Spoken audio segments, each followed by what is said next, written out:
질의해 주시기 바랍니다. 네. 윤석열 대통령의 한 말 중에 가장 충격적인 말은 아무 일도 일어나지 않았다라는 말이 저는 가장 충격적이었습니다. 실제 아무 일도 일어나지 않았는데 비상계엄을 했고 비상계엄을 했는데 아무 일도 일어나지 않았다.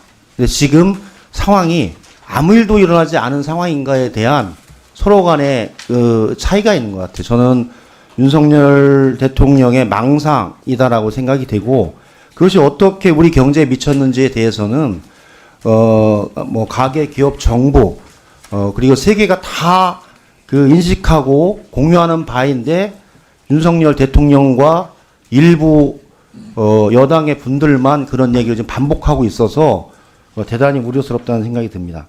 PPT를 한번 봐주시면요. 계엄의 충격이 2024년 우리 경제와 올해 경제에 어떤 영향을 끼쳤나라고 보면 실제로 한국은행에서 한국은행 경제성장률 11월 전망치와 잠정 실현 수치를 비교해 보면 실제로 한국은행에서 11월 전망치, 그러니까 12월에 마지막 종결되니까 12월 전망치에서 전망한 거는 대략 다 맞았습니다. 코로나 시기에 0.1%를 제외하고 2019년부터 2023년까지 예측한 대로 결과를 냈는데 2024년에 11월에 2.2% 성장을 전망했는데 결국은 2.0%로 결과가 발표됐습니다. 즉 12월에 특별한 경제적인 외적 변수가 없는 상황에서 0.2%의 경제 성장률에 저하는 결론은 비상계엄, 불법 계엄에 따른 경제적 충격이 우리 경제에 직접적으로 영향을 미쳤다.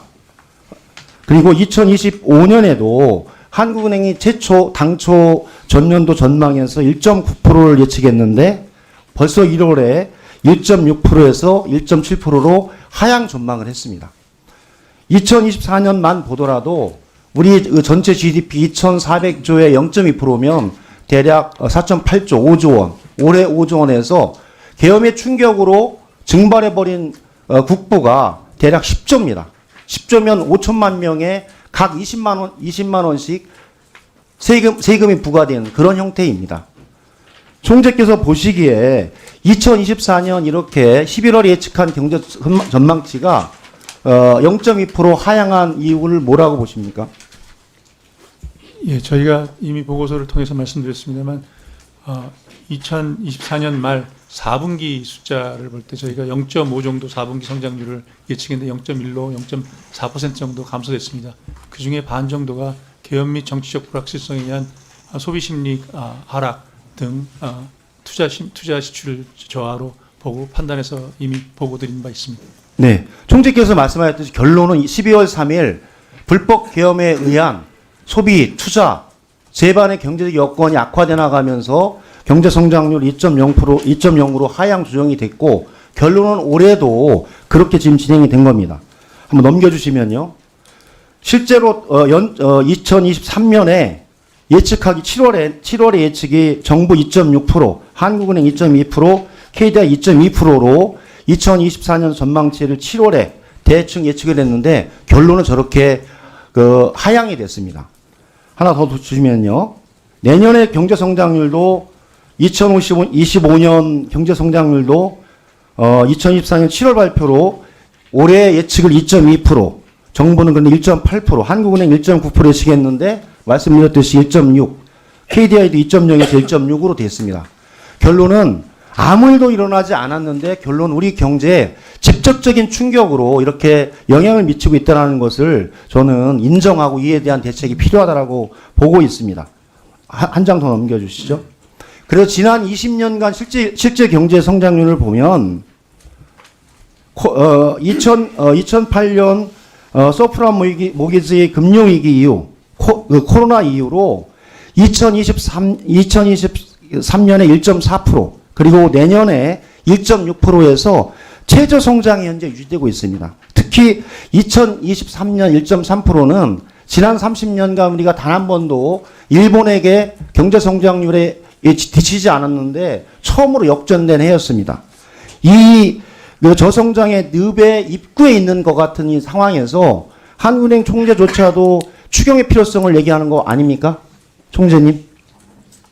네, 그렇습니다. 다만 지금 말씀하시는 올해 성장률 1.6% 정도 저희도 지금 다시 보고 있는데 이것은 정치적 불확실성 외에 미국의 여러 가지 경제 정책이라든지 미 연준의 금리 정책 이런 복합적인 요인이 작용하고 있습니다.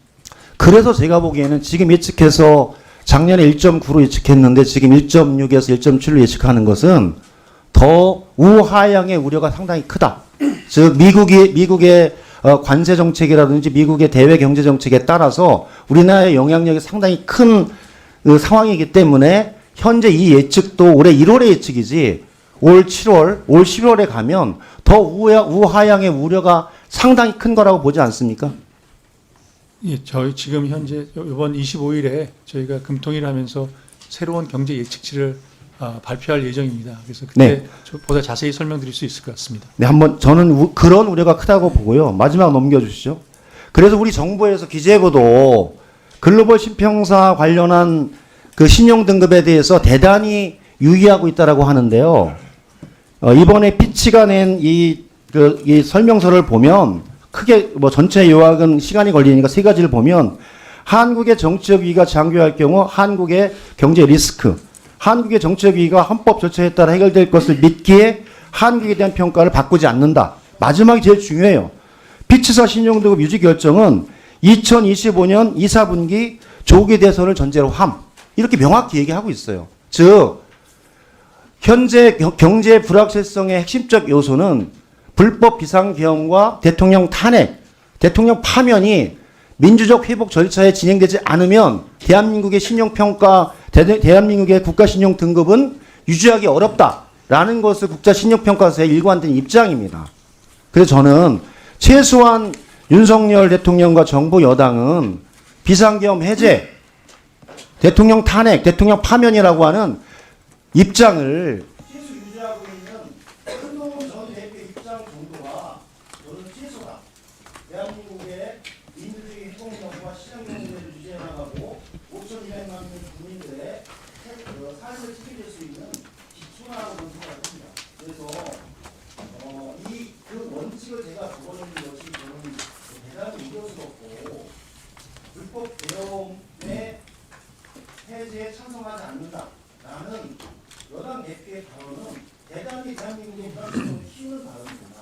그래서 저는 기재부에서도 이 불확실성의 문제에 대해서 부총리가 얘기했듯이 입장을 분명히 가지고 대책을 수립해야 된다 그런 생각입니다. 입장은 간단하게